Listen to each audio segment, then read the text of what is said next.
tell the truth and trust in the American people that over time they're going to know what the truth is. Yes, it is time for the truth. Right here, right now. This is the Conservative Syndicate. Real conservative talk from real conservatives. With your host, John Matthews. The latter-day prophet. Baying against the hypocrisies of our time. And Joe Akos. You want answers. I want the truth. You can't handle the truth. The Conservative Syndicate is comprised of some of the most informed pundits and activists available today. Together, we seek to tear down the imaginary wall, a separation between church and state through education, information, and engagement on the religion of politics and the politics of religion. And now, your host on the globally syndicated Conservative Syndicate, John Matthews and Joe Akos. And how are we doing? Another fine day, another fine show right here at the Conservative Syndicate. We're glad to have you with us, and we have something once again special just for you, our listeners. In the spirit of Thanksgiving, we are grateful that God has heard our prayers to stop the arterial bleeding known as progressivism, and hope he continues to provide us with a path back to becoming once again one nation under God. So for your educational and entertainment purposes, we are providing a series called Great Speeches and Debates of Days Past. Tonight, we wish to feature three of America's conservative icons: Mark Levin, host of The Mark Levin Show, and former Chief of Staff for the Attorney General, and former Chief of Staff for Attorney General Edmund Meese under the Reagan administration. Mark is also president of the Landmark Legal Foundation. He has authored 6 books and contributes commentary to various media outlets such as the National Review Online. And on September 1st of 2015, Levin was named editor-in-chief of Conservative Review. The first speech we'll hear tonight is his appearance at just last year, the 2016 Conservative Convention, followed by an impassioned speech at the State and Nation Policy Summit during the American Legislative Exchange Council Conference, December 4th, 2014, where he advocates for state legislators to use Article 5 of the Constitution as intended to rein in runaway federal government. Second, we'll hear a debate between conservative icon William F. Buckley and socialist community organizer Saul Alinsky, the man considered by many to be responsible for the likes of Hillary Clinton and Barack Obama. And finally, conservative thinker, author, and contributor Thomas Sowell speaking at the Hoover Institute in 2010 on his book, Dismantling America. So having with all that, we just want to hope that you get something out of all these speeches here in our series. And without further ado, let's get going here. We'll start off with Mark Levin at the Conservative Conference of 2016, of this year actually, 2016. Well, I want to thank you all for coming here. Conservative Review inaugural Conservative Convention. Well, you haven't heard me yet. We're here today to make it crystal clear, not only in South Carolina, but across the country, that we are proud, true, unapologetic conservatives. We are not going to take a back seat to anyone, any group, or any political party.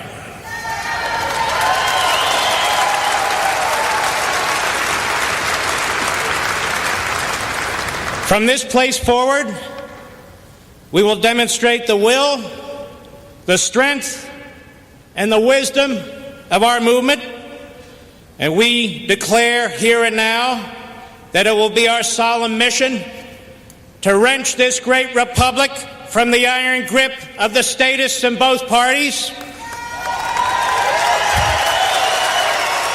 and their surrogates in the federal courts and in the federal bureaucracy. We are not anarchists. We are constitutionalists. We do not seek to fundamentally transform our country. We seek to take our country back from those who fundamentally screwed it up.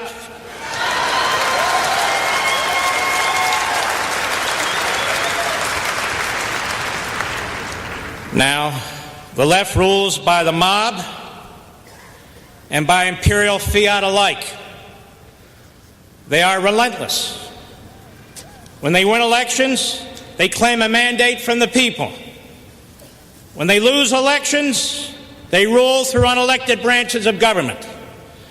And too often this tyranny is acquiesced to and viewed as the inevitable decline of the American Republic. We're supposed to go as the Greek and Roman republics went. I say nuts.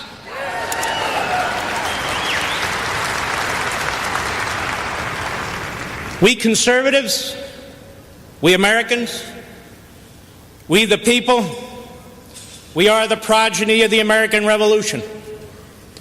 An 8.5-year bloody war for independence and liberty against the most powerful nation on the face of the earth. And we remember the heroes who fought at Lexington and Concord and Bunker Hill and Yorktown and all the other battles. We are the children and the grandchildren of the heroes who defeated Hitler and Tojo and Mussolini.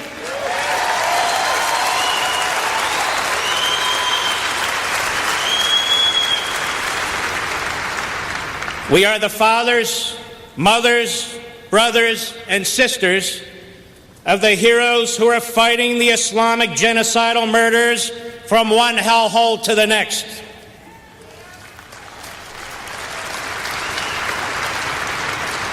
We are the American people, and we're different from other people. And in all these wars, and all these battles, all the blood, all the suffering, what were these patriots fighting for? Food stamps? The Department of Education? From the Revolution to today, they were and are fighting for liberty.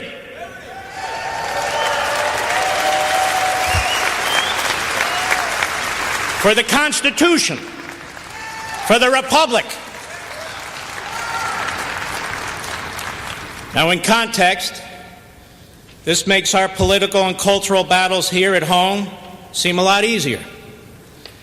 Although they're nonviolent, in fact, they're more complicated. The statists use the instrumentalities of a free people against them. In other words, the institutions that grew out of the civil society are turned against the civil society. So our principles, beliefs, and values are crucially important. They're the antidote to the soft but growing tyranny. And if anyone is confused about what we conservatives mean by our principles, beliefs, and values, they can consult the Bible, the Declaration of Independence, and the Constitution.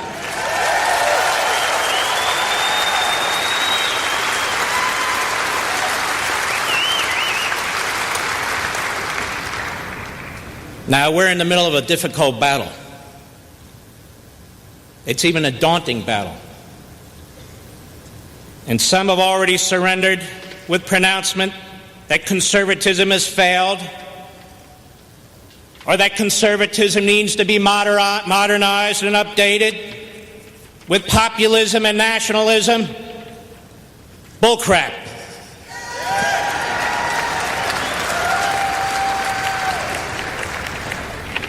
Let me remind you that despite all of it, conservatism has scored significant victories. Where is the Soviet Union today? It's dead. Reagan pushed the communists out of Central America. He pushed the communists out of Angola. He pushed the communists out of Moscow. He pushed the communists out of East Germany. Conservatism works.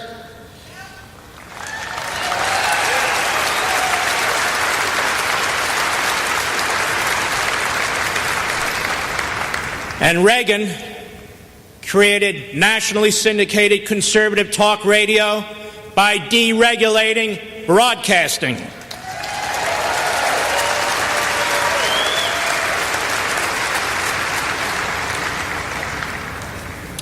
Conservatism gave us the late, great Antonin Scalia.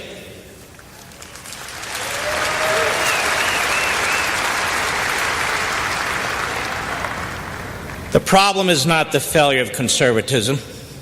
The problem is those who proclaim conservatism to get elected and then reject it once elected.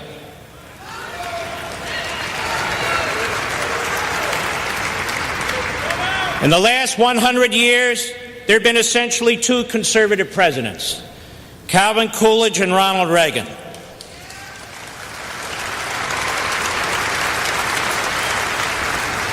Hey, look, I'm not a politician. I'm reading my speech. That's the way it is. I don't give a lot of speeches. But on the other hand, unlike Obama, I write my own speeches.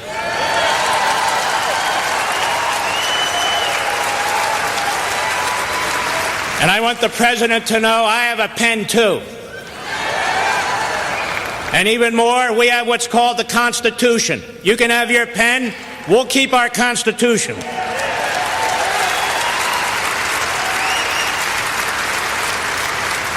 I even have an Obama phone somewhere here, I think.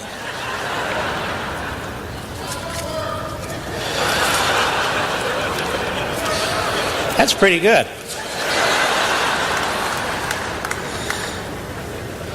So we've had basically two conservative presidents in a century who've held office for 15 years combined. What do you say we elect a third one?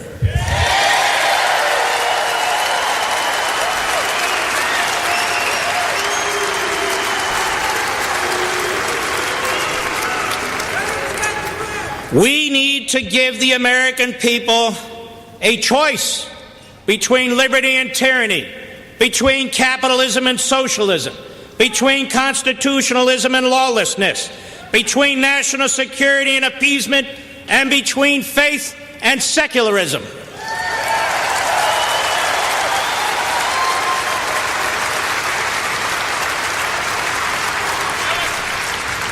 Now is not the time for compromise. Now is the time for victory.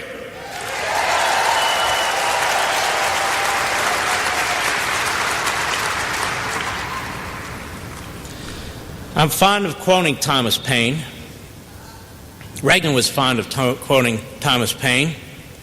George Washington was fond of quoting Thomas Paine. As a matter of fact, the night before the Battle of Trenton, on December 23, Thomas Paine wrote in part these words: "These are the times that try men's souls. The summer soldier and the sunshine patriot will, in this crisis, shrink from the service of their country. But he that stands by it now deserves the love and thanks of man and woman." Washington read that and more to the troops before the Battle of Trenton. Their backs were literally against it. The British were on the move. He had just fled New York. The British figured they had him pinned down, what was left of the American colonists, against the Delaware River. The Washington outwitted them. And you know the story of the Battle of Trenton. Way too many American patriots and conservatives are prepared to surrender their liberty, are prepared to accept the muddledness of candidates who are running in this primary, and the recent conversion to sudden principles that they never held before in their lives.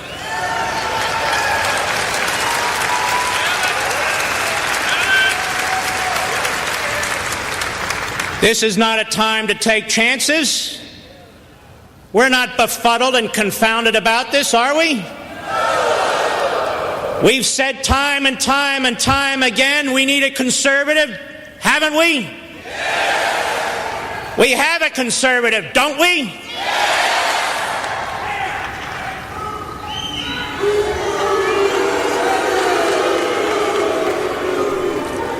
It's time for all conservatives to come home now and do the right thing. And if you're a conservative, you know what the right thing is. And you know what I mean. This election in South Carolina is very, very important. The election in every state is very, very important. We have to fight in each and every one of them. We will lose some, we will win some. But in the end, we need to win. We cannot leave it. We cannot leave it to commentators on TV. We cannot leave this election to people in Washington, D.C. who pull the strings of other candidates. We cannot leave it to others to determine our fate. This is the time, in the middle of a primary, this is the time to stand up and be heard. This is the time to make sure your family and your friends and your neighbors show up and do the right thing. Each and every one of you is a Paul or Paulette Revere. Each and every one of you need to take this message throughout your community, throughout your neighborhood. Each and every one of you are responsible not only for your own votes, but the votes of your family and your friends and your community. Nobody can stop us if we don't stop ourselves. God bless you, and God bless America, and thank you for coming.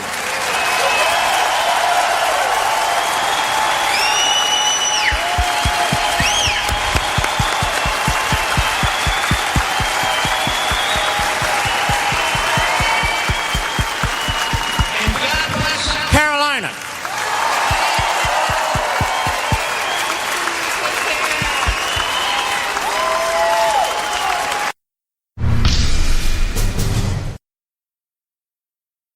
This is a Conservative Syndicate, real conservative talk from real conservatives. We hope you are enjoying tonight's segment of great speeches and debates of days past. That was Mark Levin at this year's Conservative Conference. We'll be right back with another great speech from Mark Levin after these brief messages. A healthy attitude toward politics will always be relentlessly cynical. TheConservativeSyndicate.net, doing our part to keep America healthy.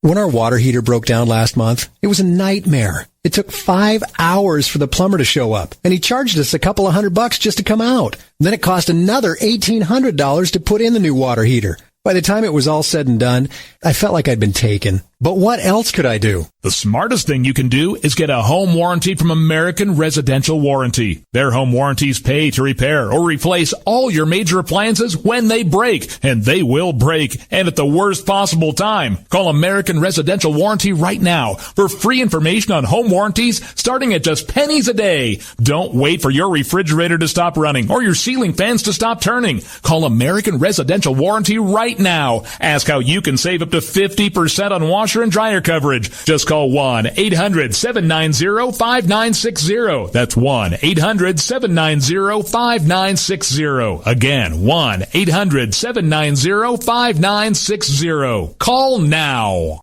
Limited time offer, 24-month commitment and credit qualification required. Cancellation fee, auto pay, and paperless billing and other restrictions apply. If you can't see the difference, why pay the difference? Switch to Dish for the best deal in entertainment. Only Dish brings you the best in entertainment for less than $20 a month. Cut the cable and don't get directed. Switch to Dish because at just $19.99, Dish saves you every time you turn on the TV. It's so simple. The same channels cost less with Dish. So since you can't see the difference, don't pay the difference. Switch to Dish for the best deal in entertainment. Get premium movie channels free for 3 months, starting at just $19.99. Dish saves you every time you turn on the TV. Call now to save with Dish. Dial 1-800-600-1645. That's 1-800-600-1645. The same channels for less than $20 a month. Dish. Call 1-800-600-1645 for details.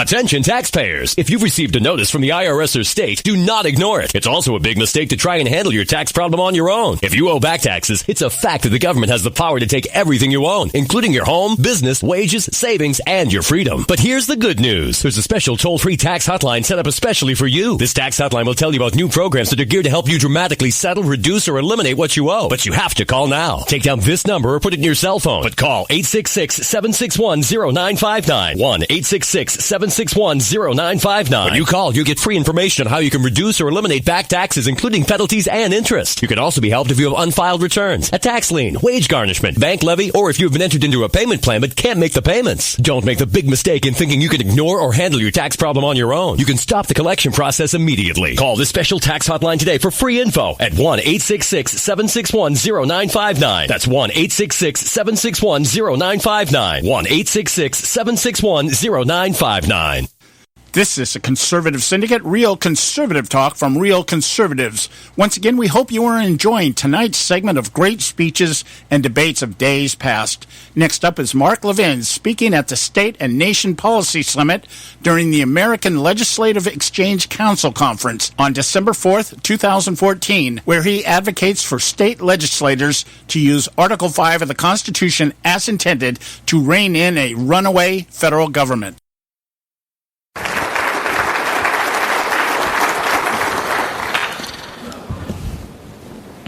It is an enormous honor to be here, or I wouldn't be in Washington, I'll tell you that. I avoid it like the plague. This is a wonderful organization, Alec, which is why it's under attack. Anything that's worthwhile now in this country is under attack. You as individual representatives, you're under attack too. Too bad, so be it. It's an honor to follow Mark Meckler, who is the inspiration behind this movement.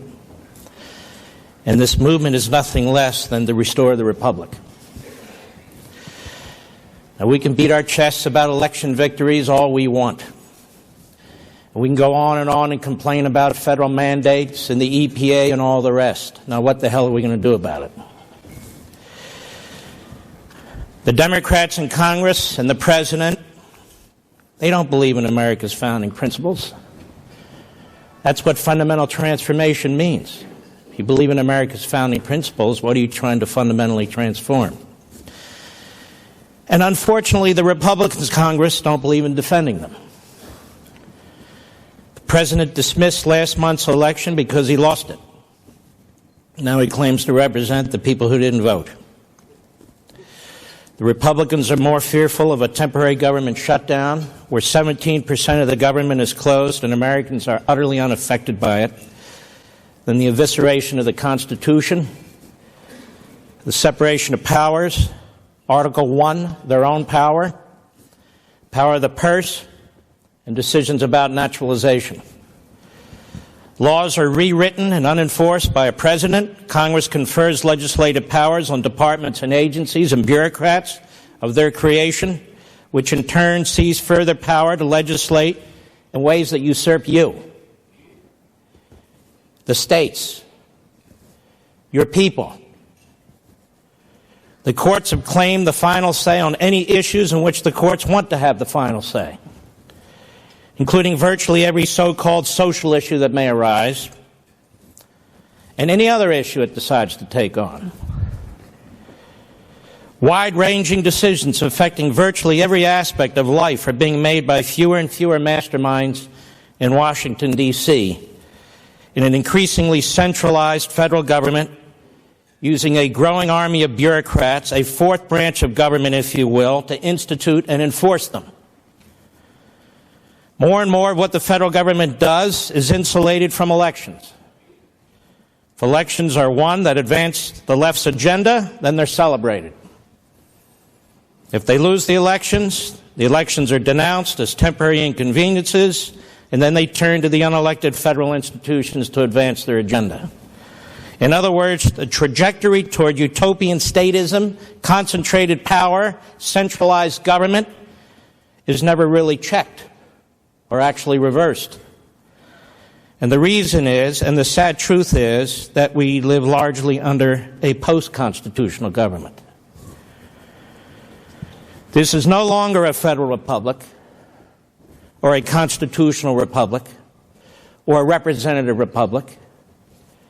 The federal, constitutional, and representative character of the national government have been and are being dismantled.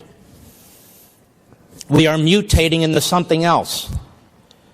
So those who say, I love our Constitution and I don't want to change it, and I believe they are the true guardians of the Republic, they're deluding themselves. In Washington today, we have an ongoing constitutional convention where one branch or another or the federal bureaucracy act far outside the limits imposed on them by the Constitution. And rather than the branches checking and balancing each other, they usually reinforce each other. And as lawless precedent is built upon lawless precedent, what remains of the Constitution's firewalls are breached. And my question to you is, where does this end? Well, I'll tell you where it ends. With you. We are not without recourse. But the recourse is not in Washington, D.C. It's not in federal elections. Why the hell would the very people who've done this to us reverse course? They like what they're doing, and they're going to keep doing it unless somebody speaks out and acts against them. And that's you. There's nobody else. I said in the Liberty Amendments that I know there are those who insist that electing the right president in Congress and appointing the right justices is not only more practicable but preferable to amending the Constitution. And they will cling to a particular election or judicial decision as evidence of vibrant republicanism, diluted by short respites and interludes to escape the intellectual and practical reality of this societal transformation. I'm all for electing candidates and confirming justices who are faithful to the Constitution. But let us acknowledge the infrequency of these occurrences and greater rarity of fidelity by these officials, once ensconced in high office, to constitutional boundaries. In fact, even if the most virtuous and resourceful among them do not, and cannot possess the aptitude and muscle to penetrate the daunting entrenchment and institutional apparatuses of the federal government. Furthermore, the increasingly and significantly cloistered operations of the federal branches, the willful concealment of deliberations, the delegation of power to elusive and unaccountable bureaucracies, and the centralization and concentration of authority are all intended to evade the Constitution, confound the citizen, and suppress self-government. This is a systemic problem that is bigger than any single federal election or administration. Meanwhile, the federal operating debt just passed $18 trillion and nobody gives a damn. Federal unfunded liabilities far exceed $100 trillion. The federal bureaucracy issues thousands of regulations each year. It just issued 3,445, which will affect every one of your states, and you'll be holding subcommittee hearings and committee hearings, and you're going to be all wound up with what some jerk in the EPA decided to do to you. And they cost in excess of $1 trillion a year. The GAO, the CBO, the Social Security, Medicare, Medicaid trustees and actuaries all tell us over and over again that what they're doing is unsustainable, meaning it will collapse our economic system and society. A total catastrophe. And nothing is being done about it. Today, the federal government is the nation's largest creditor, debtor, lender, employer, consumer, grantor, property owner, tenant, insurer, health care provider, and pension guarantor. Does that sound like limited government to you? The issue is no longer what matters the federal government is involved in, but what matters it's not involved in. And you state officials have absolutely no say and no power once the federal government claims the power to act. period. In fact, you are mostly irrelevant once the federal government decides to act. And so are we the people. Like much of the rest of the Constitution, the 10th Amendment is mostly ignored, and federalism is essentially dead.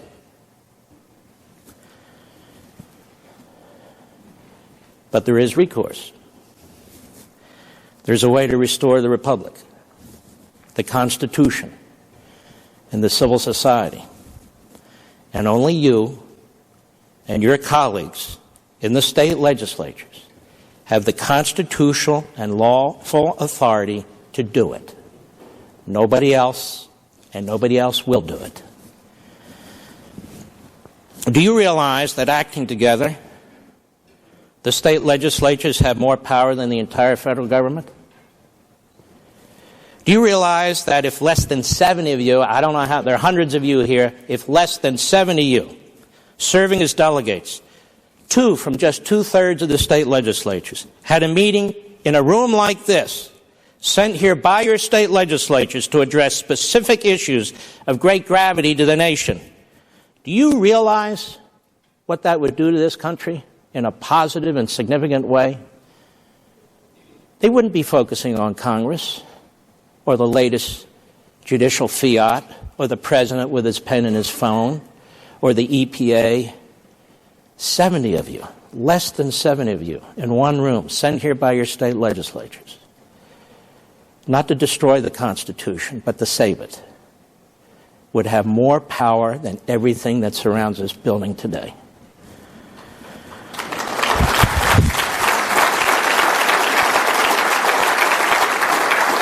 And like the framers, you don't seek power to advance your own agenda and for self-aggrandizement.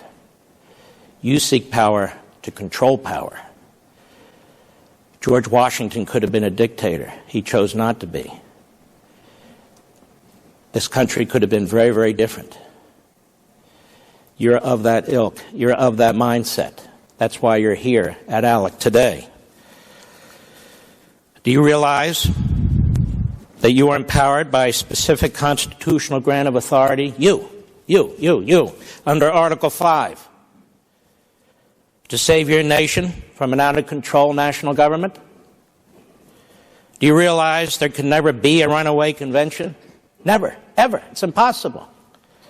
Since 3/4 of the states must ratify whatever is proposed by the delegates sent by 2/3 of the states to a convention. Do you know what a convention is? It's a meeting.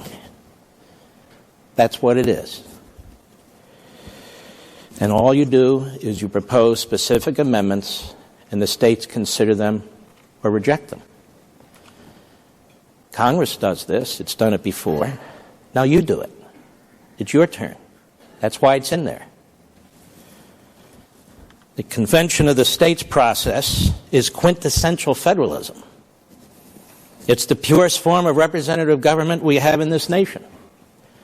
And it bypasses the federal branches of the national government, and that was exactly the purpose. So I want you to understand that you as individuals, each of you, have a duty under the federal Constitution. You have a duty under the federal Constitution of the United States to this republic. You have a duty to save it. You have a capacity as state representatives and state senators, you alone, not your governors, not congressmen, not senators, not the president, not the courts, but you have it within yourselves. And it ought to be your number one priority when you leave here, to help restore this republic and give us our Constitution back.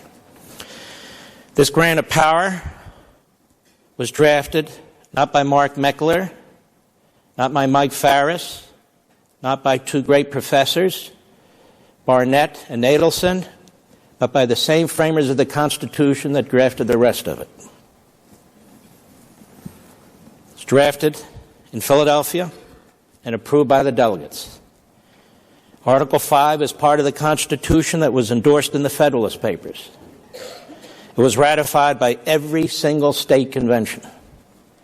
And in modern times, It has been championed by such notable public figures as Dwight Eisenhower, Everett Dirksen, Milton Friedman, and numerous others.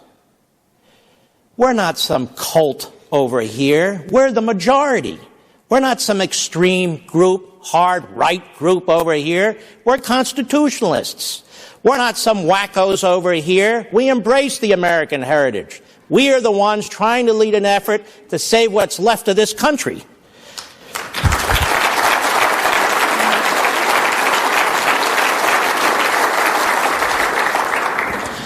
This is the Conservative Syndicate, real conservative talk from real conservatives. We hope you are enjoying tonight's segment of great speeches and debates of days past. We'll be right back after these brief messages. Red State Talk Radio, WRS Cleveland. Hey, I'll make you a deal. Give me 60 seconds and I'll give you directions to the Fountain of Youth. Okay, I'm joking. Well, kind of joking. No fountains, but youth, I got Nature's Youth and their premier anti-aging product, Nature's Youth RSF. With your sensible diet and exercise plan, Nature's Youth RSF can help you look and feel better. RSF is an all-natural amino acid supplement that supports your body to naturally increase HGH levels without any synthetic hormones. And elevated HGH levels can contribute to increased energy, improved libido, reduced body fat, and improved exercise capacity. Let's be honest. Who doesn't want to look and feel younger? Visit the newly designed website at naturesyouth.com or call 800-333-6923. That's 800-333-6923 and like them on Facebook and you'll be included in contests and exclusive offers. What a deal. Oh, speaking of deals, my time's about up. 800-333-6923 or naturesyouth.com. Who needs a fountain anyway? Call today. Extend your life with Extendovite. When I had a heart attack at 42, I was not sure what the future held. But a year later, the doctors could find nothing wrong with me and took me off all my medication. What did I do? I took a herbal mixture of garlic, cayenne, and a few other herbs mixed in liquid form. I now call this Extendovite. I would have never believed that a few simple herbs could actually change my life like they did. Now it's your turn to see what the powers of garlic and cayenne can do for you. For only $69.95 plus shipping and handling for a 2-month supply of either capsules or liquid, you too can begin on your path to better health. For more information, call 1-877-928-8822. That's 1-877-928-8822. Or visit our website at heartdrop.com. Extend your life with Extendovite. I've owned my company for 14 years now, and I can tell you that payroll is a 4-letter word. I hate doing it. It eats up hours I don't have, and it costs me money I could be saving.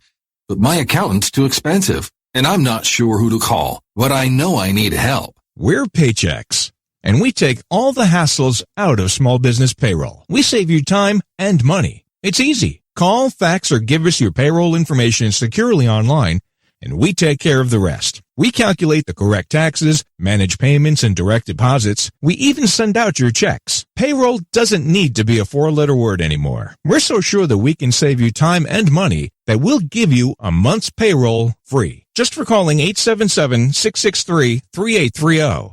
Get 1 month's payroll for free. Call Paychex right now. 877-663-3830. That's 877-663-3830. Hey, I don't back anybody unless I believe in them. And I do believe in the value of investing in gold and silver. And the company I trust to buy my gold and silver from is Swiss America. I've been working with them for nearly a decade. I trust them, and you can too. Swiss America will help you sort through and find the best options available when you're considering investing in gold and silver coins. Listen, for over 30 years, Swiss America has been offering Americans what they want in their investments: safety, liquidity, quality, reliability, and a potential profit. Gold and silver have a place in every investor's portfolio. So, why not let Swiss America help you diversify your investment portfolio now? Call now for free information. 800-978-3907, 800-978-3907, 800-978-3907, 800-978-3907. Hey, Bugsy, you hear the news about Vinny? Yeah, it's a real shame. He owed money to the IRS and they finally cut up with him. Just like Al Capone. If the IRS can get to Capone, imagine what they can do to little old Vinny, huh? Poor cat, he was on top of the world. Then bada boom, bada bing. What Vinny needs now is an offer he can't refuse. Hey, you got a tax problem? Does the IRS claim you owe them a bunch of dough? They can get you too. So call the tax relief line now and learn if you qualify to negotiate your $10,000 plus IRS tax debt for up to a 75% savings. Don't be like Al or Vinny and get busted. Make this free call now. Learn how you may be able to pay the IRS less. Call now. 866-657-8474. 866-657-8474. 866-657-8474. 866-657-8474. This is the Conservative Syndicate, real conservative talk from real conservatives, and we hope you are enjoying tonight's segment of great speeches and debates of days past. Right now, let's get back to Mark Levin speaking at the State and Nation Policy Summit during the American Legislative Exchange Council Conference, December 4th, 2014. Now, I want to spend a little time, whatever time I have left, to take the toughest questions that you can muster and address some of your concerns. But let me end with this. Most of the 11 draft amendments that I proposed in my book are a reflection of the framers' intent. That is, their desire and attempt to prevent the concentration and centralization of ubiquitous power in an omnipresent national government, which is exactly what we have today. The entire structure of the Constitution is intended to prevent this occurrence. So if you ask me, what makes you think the federal government will follow amendments to the Constitution if it won't follow the Constitution today, then you don't understand this process.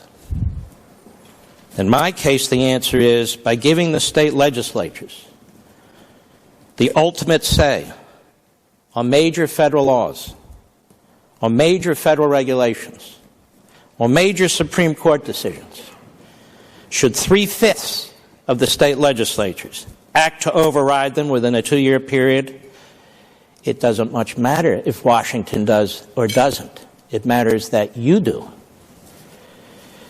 The goal is to limit the entrenchment of Washington's ruling class with strict term limits for members of Congress and Supreme Court justices. Furthermore, strict spending, taxing, borrowing restraints would also be imposed on Congress. I don't have time to get into each of these, and you can read them yourselves. But I know there are other groups out there pushing one amendment for balanced budget, or we've got this idea to prevent a runaway convention. I have a suggestion.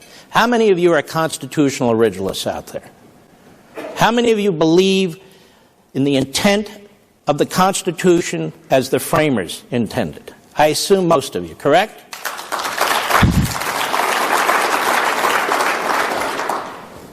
So why do we need to rewrite what they said?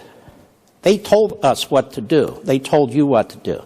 Why are we solely focused on a balanced budget amendment when the Supreme Court is a runaway court?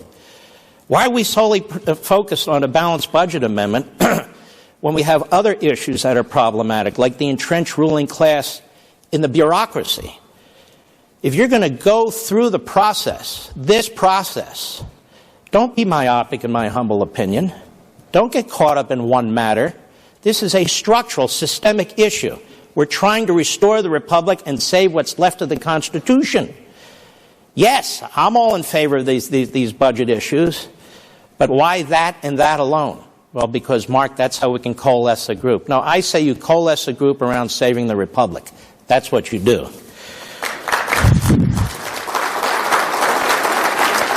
And I have wholeheartedly endorsed the Convention of States project. I served as its legal board of reference because they propose a solution that is as big as the problem. And they are promoting state applications for a convention for the purpose of limiting the scope, power, and jurisdiction of the federal government. And that's what needs to be done. And I encourage you to attend the Convention of States panel immediately after this breakfast. You're going to hear from some very brilliant people.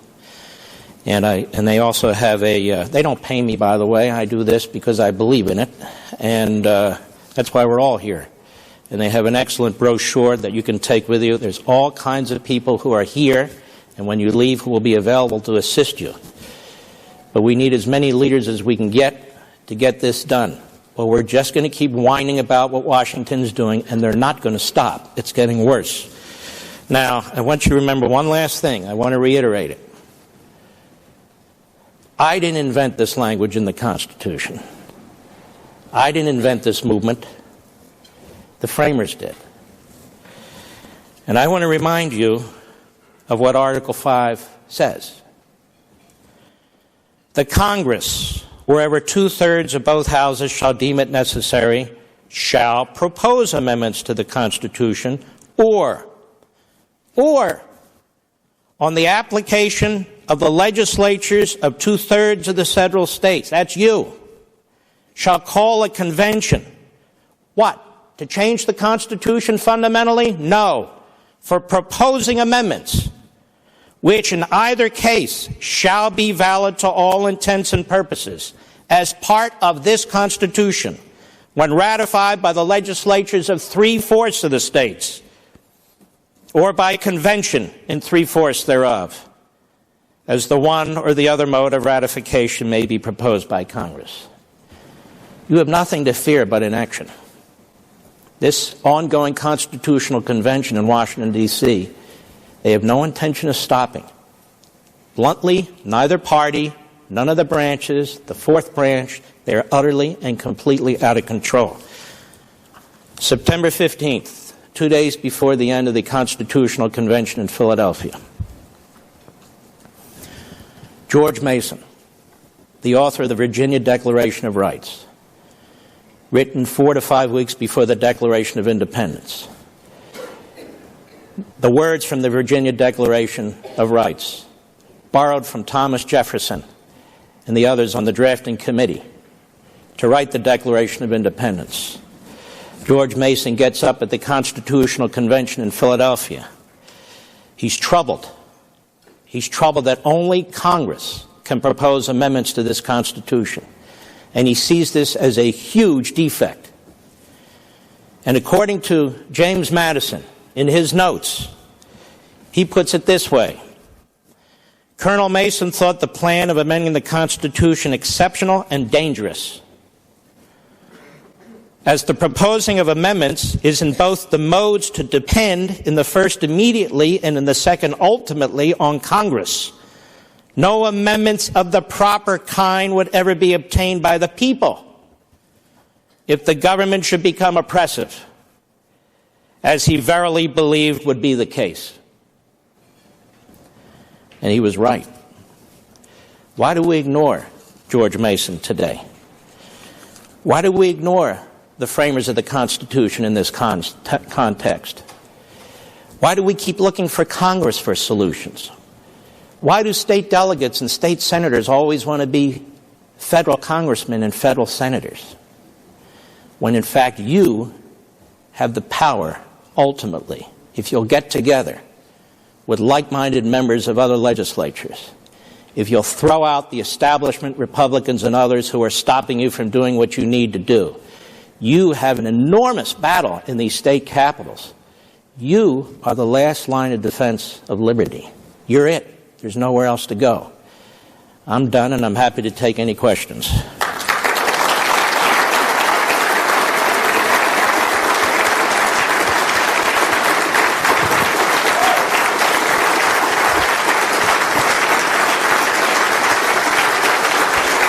Thank you.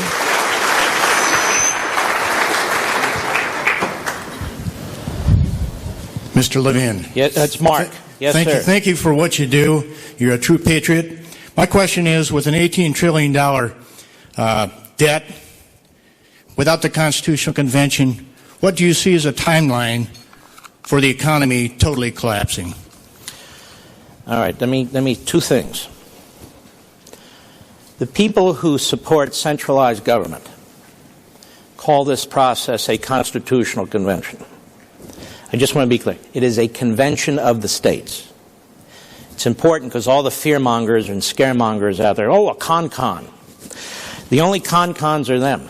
So it's Convention of the States, that's number one. Number two, I don't know, but I'll tell you this.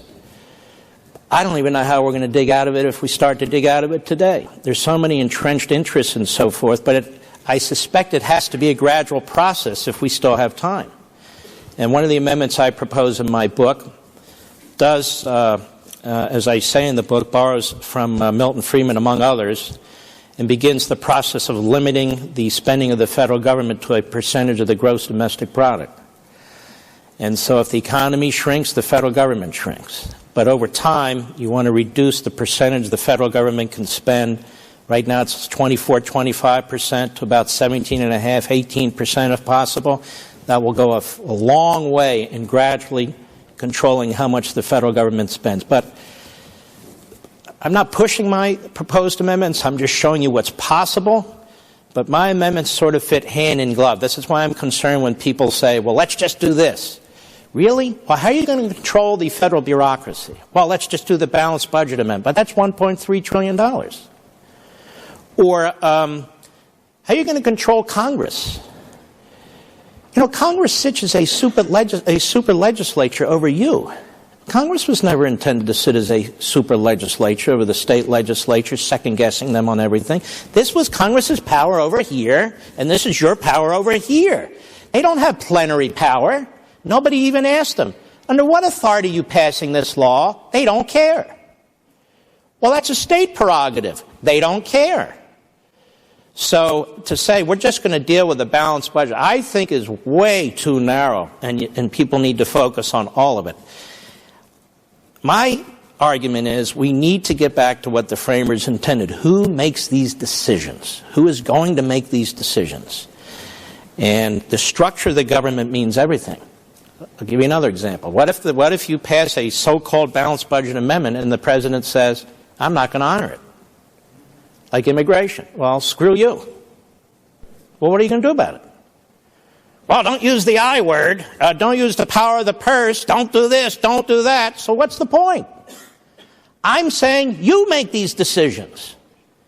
And you don't get to make all of these decisions. It's just that if 3/5 of you, under my proposal, the legislatures decide, you know what, this is so out of control, we need to take charge of this issue. These guys in Washington, I mean, I'm rambling a little, but let me ask you this. You're a senator. You're a United States senator. Does your United States senator consult you often, or does he consult the people in Washington more often? Right? It's not like he has a list. Let's see. Do I consult the Senate Majority Leader in Florida, or do I talk to the Chairman of the National Council of La Raza? He'll take that National Council of La Raza first, and maybe get to the state senator, you know, with a 30-second phone call and stop bothering me. This is a huge problem. So you have no voice in Congress. You have no institutional voice in Congress since the 17th Amendment. You have no institutional voice in the courts. You have no institutional courts in the bureaucracy, and you don't have one in the presidency. Who represents the states? Nobody. The whole system has been changed. That needs to be fixed. We need to listen to what the framers of the Constitution said, and we need to be motivated by them. There's a lot of static out there with the media, with Republican officials, with talking heads on TV. I don't know about you. You get so sick of hearing these people. They don't even know what they're talking about. They're in there, they do their talking points, and they leave the studio. You're dealing with real stuff. You're dealing with farmers and ranchers. You're small businessmen and women. Problems on the border. A court, boom, makes a decision and you're out of business. They take over the whole issue for you. Or Congress passes a law, Arizona, and the Supreme Court decides Arizona has no say on immigration within the borders of Arizona. What are you talking about? That's not what the framers said. That's not what the Constitution says. Well, that's what 5 justices said. Actually, it wasn't even 5 justices. Kagan recused herself. So what power does Arizona have? 0. None. So take your power back. That's not a balanced budget issue. That is when they met in in Philadelphia, they didn't just sit there and say, hey, let's talk about balanced budgets. They said, let's talk about liberty. What kind of government do we want to live under?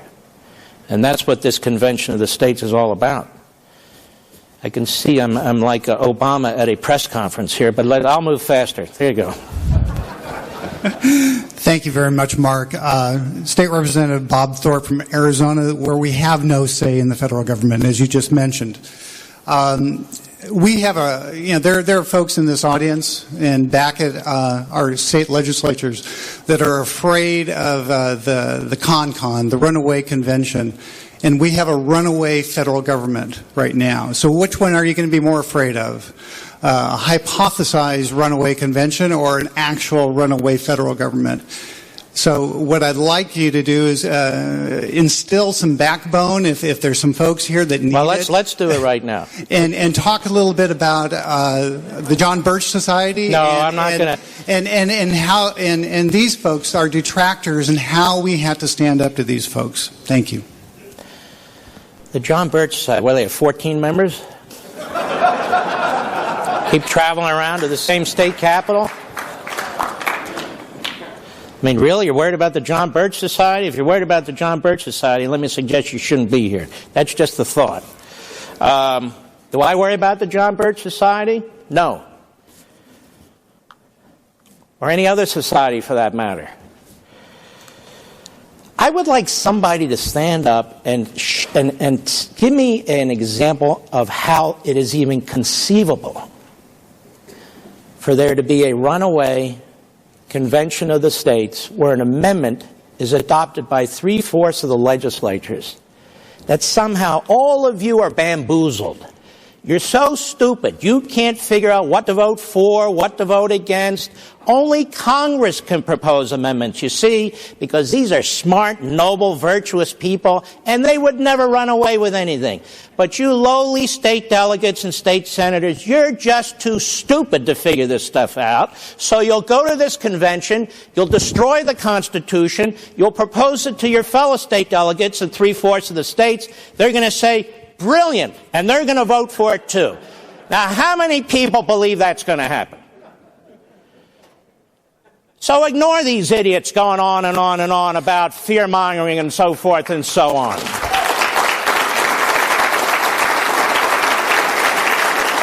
Now, let me give you another scenario. We have a president of the United States who says, hey, Congress won't act, I will. Excuse me? Congress won't act, I will. Well, what's that? Sounds like a runaway convention to me. And Congress says, oh, my God, what are we going to do? What are we going to do? We can't shut down the government. It's only been done 18 times since 1976, 8 times under Ronald Reagan. But what are we going to do? Our pollsters tell us it's a disaster. We'll lose an election like the last election where we got creamed. So what are we going to do? Well, you didn't get creamed the last election. Wow, that's because Karl Rove saved us. Okay. You're the only ones that have the guts to step up. Are you going to continue playing along with these people who are leading us into a brick wall? Do we believe in what the framers said under Article 1, under Article 2, under Article 3, under Article 4? And what about that Article 5? You know, people talk about the Bill of Rights. I'm all for the Bill of Rights, but the Bill of Rights weren't even in the original Constitution. Article 5 was. That's not superfluous. That's not to be read out of the Constitution. All the branches of the federal government will ignore that part of the Constitution. Both political parties will ignore that part of the Constitution. We have one political party that is fundamentally transforming America, and we have another political party that is watching them fundamentally transform America. So it's really up to you. You're the true conservatives. You're the true constitutionalists. It's up to you to do something about this because you haven't been poisoned by this city. But I can't even conceive of a scenario in which there would be a runaway convention that would have any impact whatsoever. Moreover, you have patriots who are meeting now in advance to ensure such a ridiculous scenario never happens. Talking about processes and procedures. How many delegates would be sent by the state legislatures? How the state legislatures could recall a delegate who goes off left or right or whatever, maybe a member of the John Birch Society and they didn't know about it at some point. And they can recall that person or what have you. What's being discussed is something you should participate in. When I read that this Assembly of the States is getting together and there's 110 members, I say, 110? Where the hell is everybody? Where is everybody? There should be 2,000. There should be 3,000. They should be quaking in their boots on Capitol Hill. What the hell is going on at Mount Vernon? There's 2,000 or 3,000 state representatives and state legislators meeting right now to figure out what to do to us. That alone would shake up this city.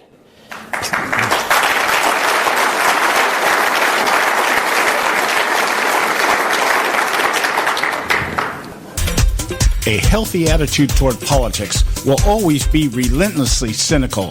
The Conservative Syndicate.net, doing our part to keep America healthy.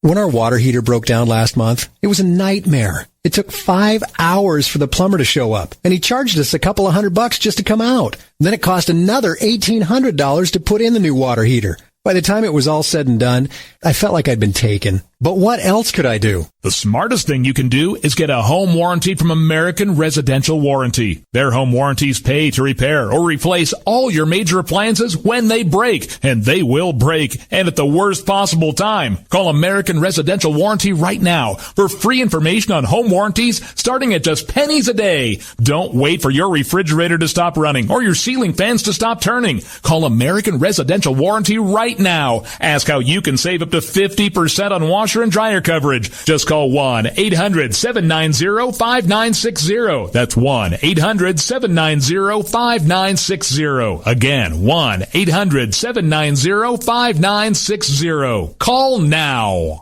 Limited time offer, 24-month commitment and credit qualification require cancellation fee, auto pay, and paperless billing and other restrictions apply. If you can't see the difference, why pay the difference? Switch to Dish for the best deal in entertainment. Only Dish brings you the best in entertainment for less than $20 a month. Cut the cable and don't get directed. Switch to Dish because at just $19.99, Dish saves you every time you turn on the TV. It's so simple. The same channels cost less with Dish. So since you can't see the difference, don't pay the difference. Switch to Dish for the best deal in entertainment. Get premium movie channels free for 3 months, starting at just $19.99. Dish saves you every time you turn on the TV. Call now to save with Dish. Dial 1-800-600-1645. That's 1-800-600-1645. The same channels for less than $20 a month. Dish. Call 1-800-600-1645 for details. Hey folks, if you're like me, you don't place a whole lot of trust in today's media for the real truth and facts regarding the volatile world of finance and politics.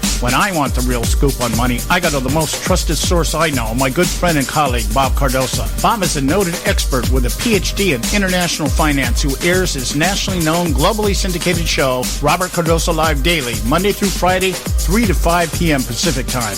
With Bob, you get the right information at the right time from someone who knows his business and can help you make the right decisions concerning yours. Again, Bob airs daily, Monday through Friday, 3 to 5 p.m. Pacific Time. Visit his website at robertcardosolive.com for information regarding stations and topics. That's robertcardosolive.com. Check Bob out. You'll be glad you did.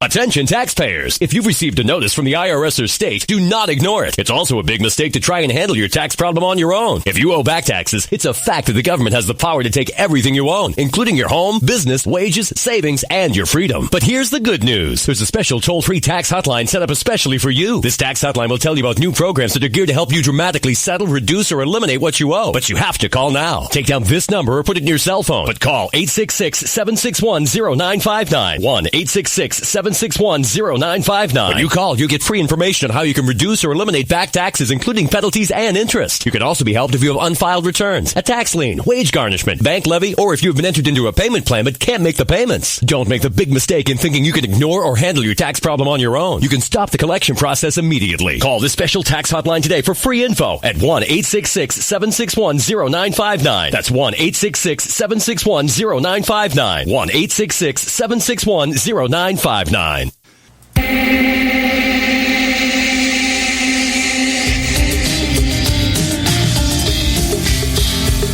Hey, all you can do is just tell the truth and trust in the American people that over time they're going to know what the truth is. Yes, it is time for the truth. Right here, right now. This is the Conservative Syndicate. Real conservative talk from real conservatives. With your host, John Matthews. The latter-day prophet. Saying against the hypocrisies of our time. And Joe Akos. You want answers. I want the truth. You can't handle the truth. The Conservative Syndicate is comprised of some of the most informed pundits and activists available today. Together, we seek to tear down the imaginary wall, a separation between church and state through education, information, and engagement on the religion of politics and the politics of religion. And now, your host on the globally syndicated Conservative Syndicate, John Matthews and Joe Akos. And we're back. Hour 2 right here at the Conservative Syndicate. We're glad you took the time to join us here in our series called Debates and Speeches of Days Past. Great debates and speeches of days past, and we're glad to have you with us. We're glad. In the spirit of Thanksgiving, as we've been saying, we're grateful God has heard our prayers to stop the arterial bleeding known as progressivism, and hope He continues to provide us the path back to becoming once again one nation under God. And so we're providing this series for you just to kind of remind everybody where we came from and where we need to return. Next up on our list of speeches is the debate between conservative icon William F. Buckley and socialist community organizer Sal Alinsky, the man considered by many to be responsible for the likes of Hillary Clinton and Barack Obama, as well as modern-day community organizing. And following this debate will be author, thinker, and contributor Thomas Sowell speaking at the Hoover Institute in 2010 on his book, Dismantling America. With no further ado, let's get into our first segment here. That is William F. Buckley faces off socialist community organizer Sal Alinsky. Mr. Saul Alinsky, who was born in Chicago in 1909, will come to your town, as he has to 40 others, to organize the poor. That may mean an end to orderly traffic, might mean sit-ins in City Hall, the cultivation of racial animosities, but Mr. Alinsky claims that's the way to get the toilets fixed in the slum buildings and to bring pride and a sense of dignity to the poor people, something like the sense of dignity which presumably Sitting Bull and his people felt after a massacre.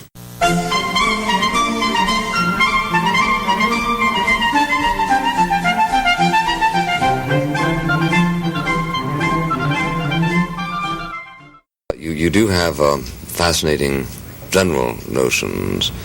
For instance, you said, I'll steal before I'll take charity. No. Now, suppose I'm the person you're going to steal it from. Would you consult my feelings if I were to say to you before stealing from me, please won't you just take it? Or is it the act of stealing that gives you the satisfaction that you require? Oh, of course not. You know better than that. It isn't the act of stealing. Well, then it is charity. Why don't you take charity then? Well, you know what I meant by charity, just going to getting welfare handouts and...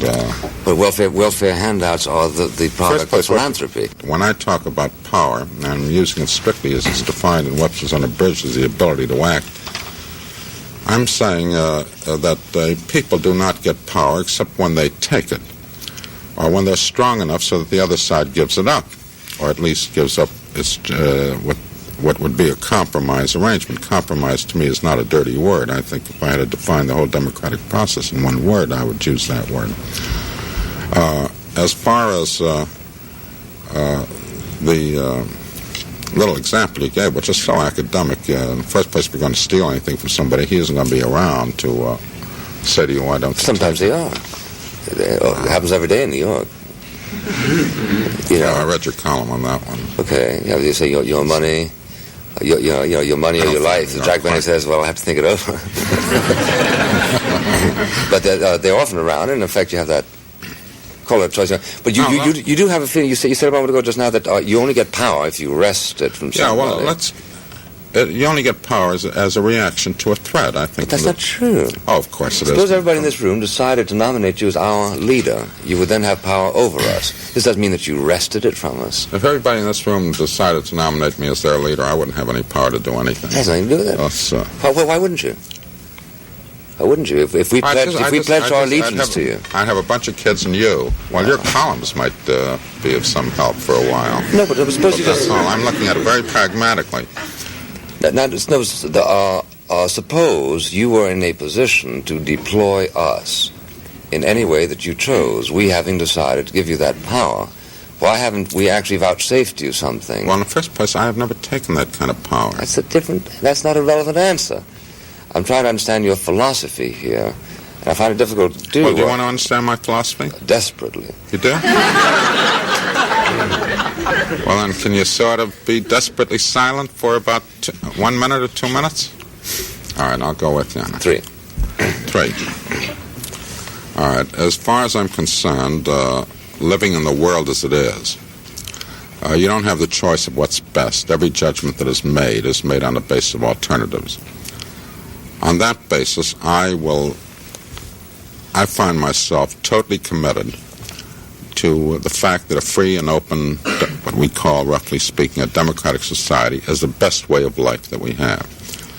I'm not saying it's perfect. I'm willing to buy the Churchill definition that it may be this a lousy way of life, but it's the best way that we know of. Now, I find, in terms of my own acceptance and understanding of our political situation, I find myself very much in agreement with the thinking of the early revolutionary leaders. I'm thinking of men like Madison J. Hamilton, etc., who I think were extraordinarily politically sophisticated and very well read and very thoughtful in terms of the implications of their actions, and very much aware of the fact that of the world that they were living in.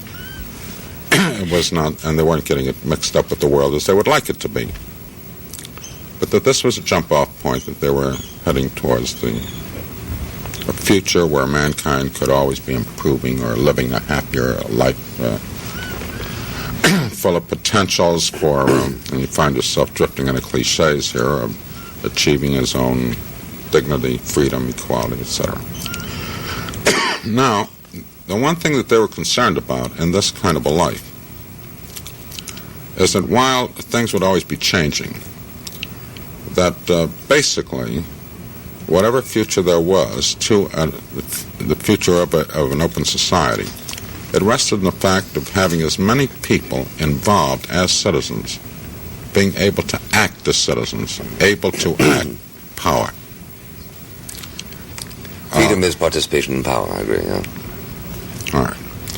And that if we ever ran into a situation in this country where a large sector of our population was disenfranchised politically and economically, etc., and I'm not talking about equality in terms of equal income or anything else of that sort, but if we ever ran into that kind of situation, that it would very well become malignant and bring down the hopes for the future. As a matter of fact, de Tocqueville makes the same point on it in his speculations of future, this new way of life. Now, what is involved here is, and I have to answer you on 2 levels here. One is a commitment to the development of the combination of circumstances in those sectors of our society that are disenfranchised, whereby through organization, which is really a synonym for ability to act in this world, the only reason people ever organize, in fact, in order to be able to put things into practice, ideas that they have, in order to belong, in order to have the power to be part of the... To maximize their leverage, yeah. Yeah. Or to get leverage to even begin with, where they don't have any.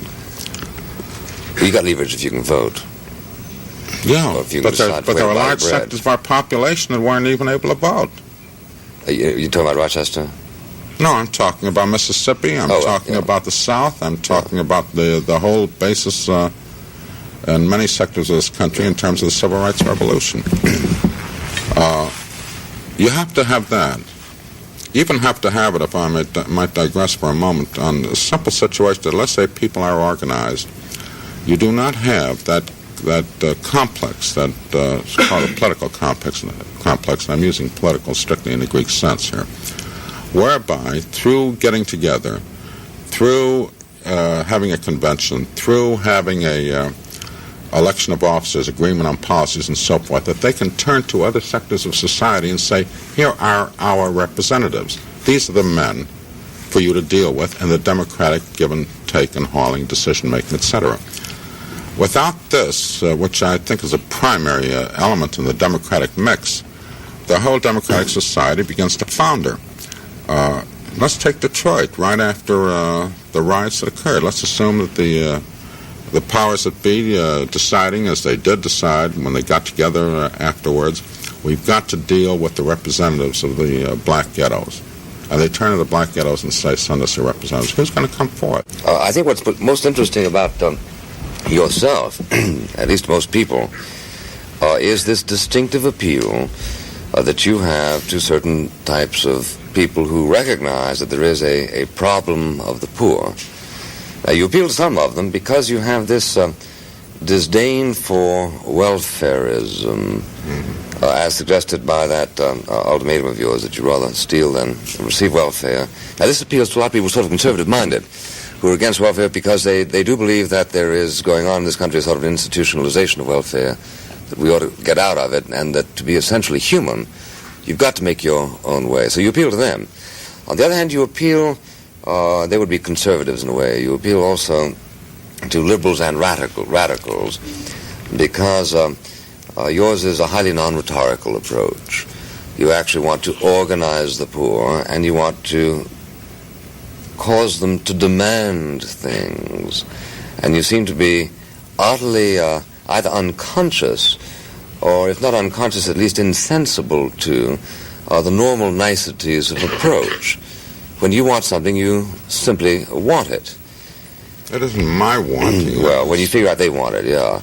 Now, for instance, you were perfectly prepared, as I understand it, to close down City Hall a while ago in Chicago. Just send wave after wave of people there just to close it down. Just make it impossible for the mayor to go in or the mayor to go out, or the sheriff to go in, the sheriff to go out. And I've been involved in so many of these things, I'm trying to remember which one that was. Woodlawn, yeah. And you're perfectly prepared to cause a tremendous amount of commotion out in the suburban areas where landlords live, so as to force the neighbors, as you put it, themselves to put pressure on the delinquent landlords to make those reforms. Well, that was pure pragmatism, because people only do the right things for the wrong reasons. And I wanted to get the white neighbors to put the pressure on their white slum landlord in order to get rid of the Negro pickets that were in the community. They weren't doing it for equality. Yeah, that's once again, it seems to me that you obtrude into the discussion your own essential cynicism. That's not cynicism, that's realism. No, it isn't. Come no, on. I know a lot of people do things they don't want to do at all. And they do them simply because they think it's the right thing to do. I'll introduce you to some, if you like, later on. Are they all conservative? No, they're of every stripe. A lot of them are liberals, some of them radicals, some of them are communists. Can I quote you exactly? Quotes. There is no evolution without revolution, and there are no revolutions without conflict, and this is the line which separates liberals from radicals. Where'd you get that from? Harper's. All right. I'll show it to you after if you like. No, I'll buy it. Yeah. Now, isn't this once again one more expression of your belief that what progress is made by some sort of a Hegelian sense of controversy, conflict, antithesis, and so on? You just finished discussing the fact that there exists in Chicago now something that is substantially better than was there 5-6 years ago. And then you say, don't you understand, the reason it came into being was because of the Woodlawn operation. And sure, the Woodlawn operation involved conflict. It necessarily had to. And I'm asking whether or not progress can't be made without a conflict. I don't believe so. I think that the most insidious, the most subversive force that has ever entered the American scene has been what I would call Madison Avenue public relations, middle-class moral hygiene, which has made the word conflict a nasty word, and controversy a very nasty word, so that people are fired off of mass media for controversy. But don't you think that reason? Well, I obviously I have a stake in the toleration of controversy, but I want to ask you this: can't one achieve progress by reason, or must it be by a conflict of force? Even on the basis of reason. The moment you come up with a new idea, it promptly challenges the prevailing sacred power of the older idea, and you've got a conflict going on. I think that controversy is a matrix of everything creative that comes out of life. We got Medicare in this country, and we got as a result of a lot of discussion. Now, mightn't Alinsky students have felt that you'd need to shoot a few doctors or let a few people die for lack of medical attention before you'd have the kind of conflict that's necessary to midwife Medicare? And I'm asking, why can't you have... I've been fascinated by your eyes in previous shows I've watched, Anna. Will you look at me and tell me whether you believe what you're saying? Well, of course, no.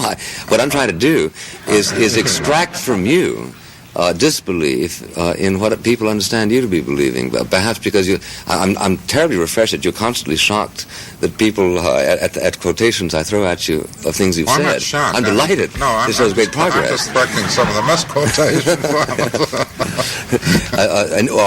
If you're saying, therefore, that conflict is what we're doing right now, then I agree with you that conflict is probably necessary to the changing of any point of view. But most people understand you to be saying something much more and what they're understanding is closer to it than just our discussion. I don't want to take a pass on. Yeah. I'm saying very unreservedly that all progress comes as a response to a threat, and the reaction to the threat is when you get progress.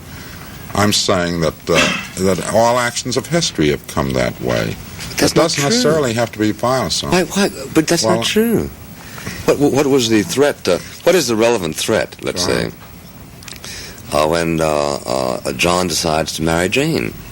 That was a debate between conservative icon William F. Buckley and socialist community organizer Sal Alinsky, the man considered by many to be responsible for the likes of Hillary Clinton and Barack Obama, as well as modern organizing from the socialist leftist slant. We'll be right back with Thomas Sowell giving a talk on his book Dismantling America, given at Hoover Institute in 2010.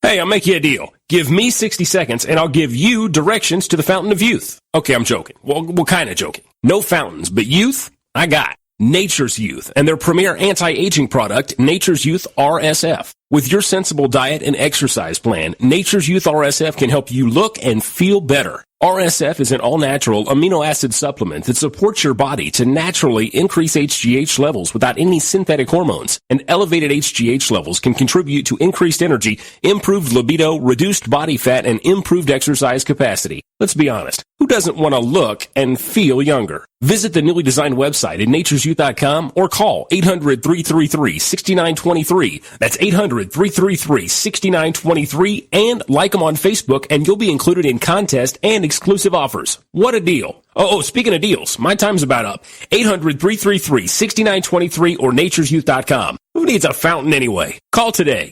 Extend your life with Extendovite. When I had a heart attack at 42, I was not sure what the future held. But a year later, the doctors could find nothing wrong with me and took me off all my medication. What did I do? I took a herbal mixture of garlic, cayenne, and a few other herbs mixed in liquid form. I now call this Extendovite. I would have never believed that a few simple herbs could actually change my life like they did. Now it's your turn to see what the powers of garlic and cayenne can do for you. For only $69.95 plus shipping and handling for a 2-month supply of either capsules or liquid, you too can begin on your path to better health. For more information, call 1-877-928-8822. That's 1 877-928-8822 or visit our website at heartdrop.com. Extend your life with Extendovite. I've owned my company for 14 years now, and I can tell you that payroll is a 4-letter word. I hate doing it. It eats up hours I don't have, and it costs me money I could be saving. But my accountant's too expensive, and I'm not sure who to call, but I know I need help. We're Paychex, and we take all the hassles out of small business payroll. We save you time and money. It's easy. Call, fax, or give us your payroll information securely online, and we take care of the rest. We calculate the correct taxes, manage payments and direct deposits. We even send out your checks. Payroll doesn't need to be a 4-letter word anymore. We're so sure that we can save you time and money that we'll give you a month's payroll free. Just for calling 877-663-3830. Get 1 month's payroll for free. Call Paychex right now. 877-663-3830. That's 877-663-3830. Hey, I don't back anybody unless I believe in them. And I do believe in the value of investing in gold and silver. And the company I trust to buy my gold and silver from is Swiss America. I've been working with them for nearly a decade. I trust them, and you can too. Swiss America will help you sort through and find the best options available when you're considering investing in gold and silver coins. Listen, for over 30 years, Swiss America has been offering Americans what they want in their investments: safety, liquidity, quality, reliability, and a potential profit. Gold and silver have a place in every investor's portfolio. So, why not let Swiss America help you diversify your investment portfolio now? Call now for free information. 800-978-3907, 800-978-3907, 800-978-3907, 800-978-3907. Hey, Bugsy, you hear the news about Vinny? Yeah, it's a real shame he owed money to the IRS and they finally cut up with him. Just like Al Capone. If the IRS can get the Capone, imagine what they can do to little old Vinny, huh? Poor cat, he was on top of the world, then bada boom, bada bing. What Vinny needs now is an offer he can't refuse. Hey, you got a tax problem? Does the IRS claim you owe them a bunch of dough? They can get you too. So call the tax relief line now and learn if you qualify to negotiate your $10,000 plus IRS tax debt for up to a 75% savings. Don't be like Al or Vinny and get busted. Make this free call now. Learn how you may be able to pay the IRS less. Call now. 866-657-8474. 866-657-8474. 866-657-8474. 866-657-8474. Welcome to Uncommon Knowledge. I'm Peter Robinson. Be sure to follow us on Twitter, if you would, at twitter.com/UNCKnowledge. Twitter.com/UNCKnowledge. Comment, ask questions, suggest guests. A fellow at the Hoover Institution, Dr. Thomas Sowell has taught economics, intellectual history, and social policy at such institutions as Cornell, Amherst, and UCLA. The author of more than a dozen books, Dr. Sowell has just published a collection of essays, Dismantling America. Tom, welcome. Good to be here. Segment 1, Decline and Fall. From Dismantling America, quote, "The collapse of a civilization is not just the replacement of rulers or institutions with new rulers and new institutions. It is the destruction of a whole way of life and the painful and sometimes pathetic attempts of rebuilding amid the ruins. Is that where America is headed? I believe it is."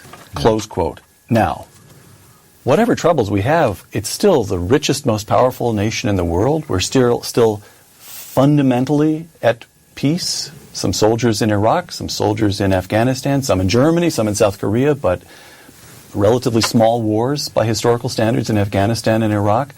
How can you say such a thing? Well, that description would also have fit the United States on December 6, 1941.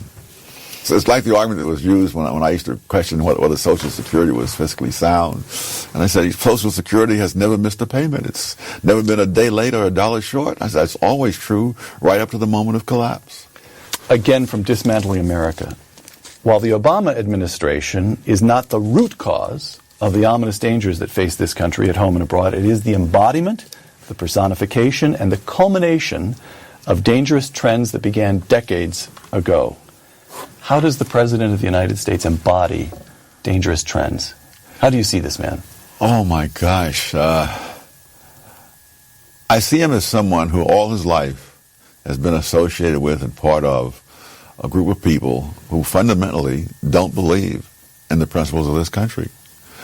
Not only people, the most obvious example, obviously, is Jeremiah Wright. People like Bill Ayers, whom he's, tried to disavow. But people who fundamentally think that we're on the wrong track, we have the wrong principles, and we need to be changed, whether we want to be or not. Tom, you mentioned Jeremiah Wright, his pastor at a church in Chicago. You mentioned Bill Ayers, who was a former member of the Weather Underground. The Weather Underground, exactly. What about his formation, his intellectual formation at Columbia, Harvard Law School? Well, as he himself says, he always sought out the most radical people. He worked as a community organizer. I don't think most people stop and think, what does a community organizer do? He doesn't organize a community. It's not bake sales. It's not bake sales he's organizing. No, he's not telling people in the community how to shop better and stuff like that. He is mobilizing all the resentments, organizing them in order to put them into a battle to get what they want from other people. Now, you talk about Barack Obama as embodying dangerous trends, quote, that began decades ago. Oh, yes. When? This is during your lifetime, during your adult lifetime? Yes, and perhaps even a little earlier. But I think what you see in the most clearly, I think, in the academic world, are people who don't think that this country is a great country.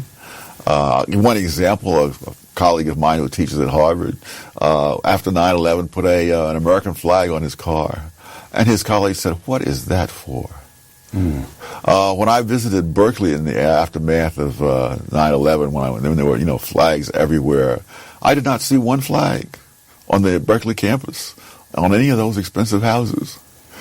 When I was coming back from Berkeley, the first American flag I saw was in a low-income black neighborhood in Oakland.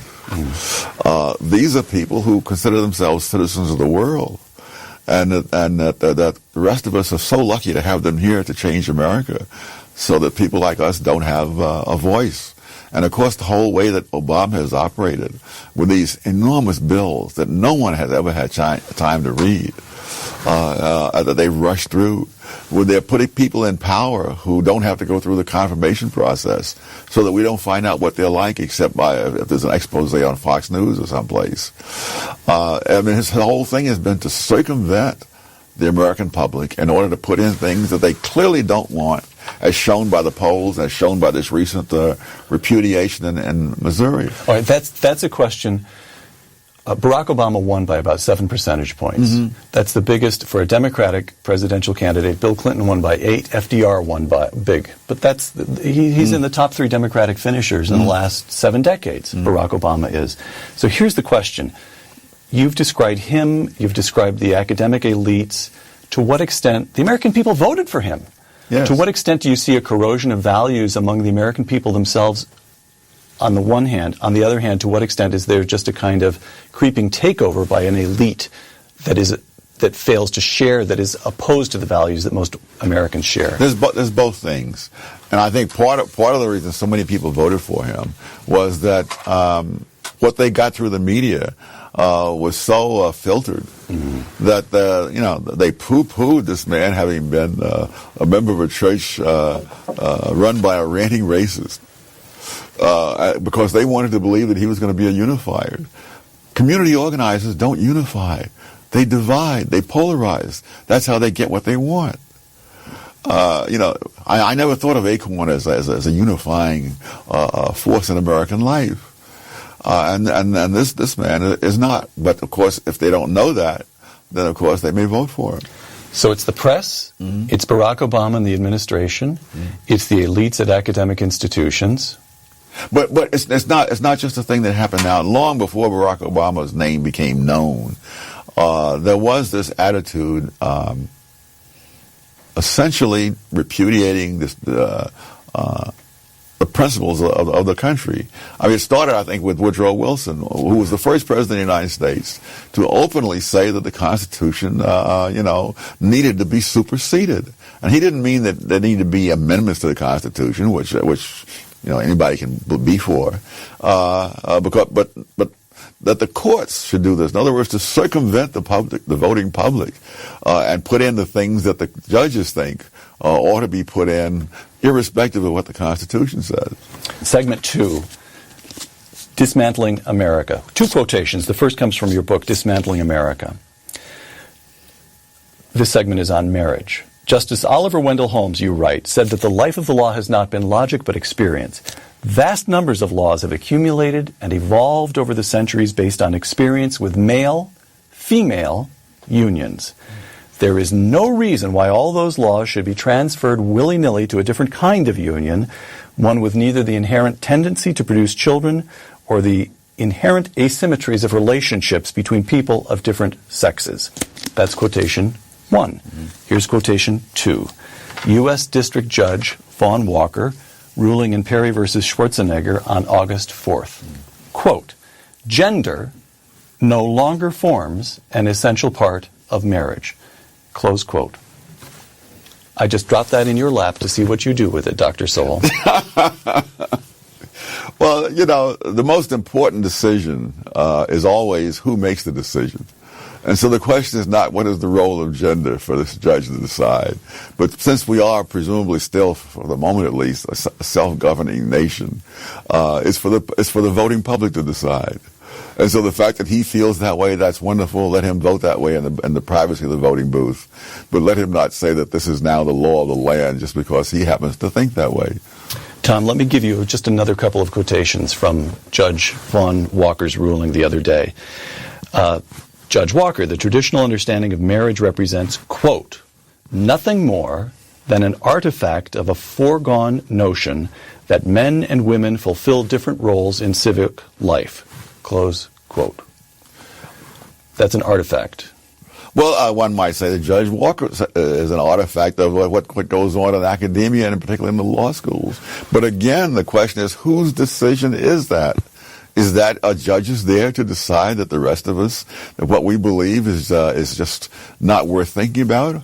Or is he there to carry out the laws that have been passed by the duly elected representatives? Tom, you know that during this trial, he had a long fact-finding phase in which one sociologist and expert after another came in to testify about the roles of genders, the state of marriage in the 21st century, and so forth. You just brush all that aside? No, none of that is a substitute for we the people, which is what the Constitution is about.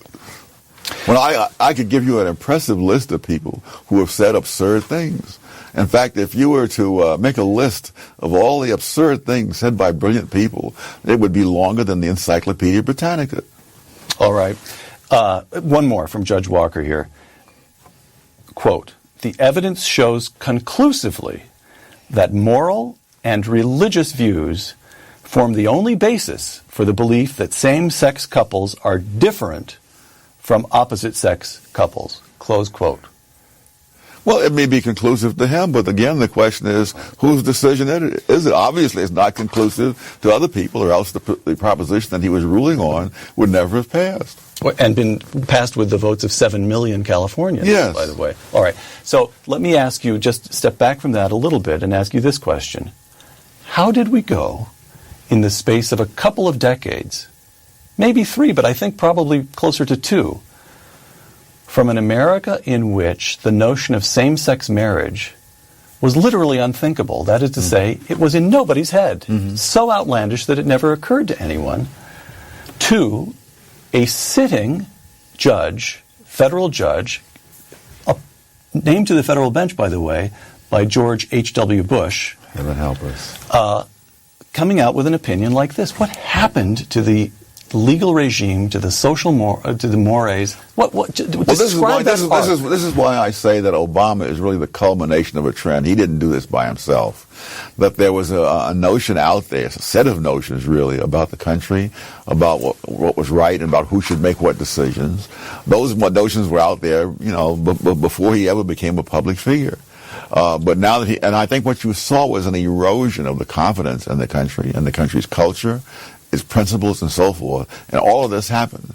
And what is happening now is what was just an erosion, sort of almost uncoordinated and so on, to a deliberate attempt on his part to change the country in fundamental ways. Now, you talked about Woodrow Wilson with a certain kind of rot setting in with Woodrow Wilson and the progressives, the sort of elitism. Woodrow Wilson, know far better than that non-entity James Madison who drafted the Constitution. Right, all right. But in more recent times that you and I can remember, we had Ronald Reagan and the sense that somehow the country was coming back.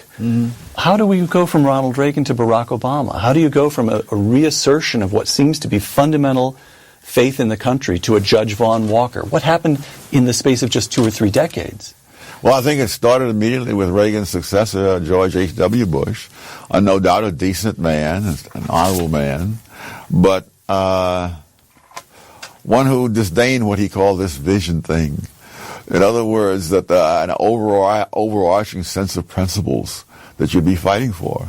To me, I think one of the moments that sort of gave a clue was when, during one of the presidential debates, when Bush was looking at his watch. Right.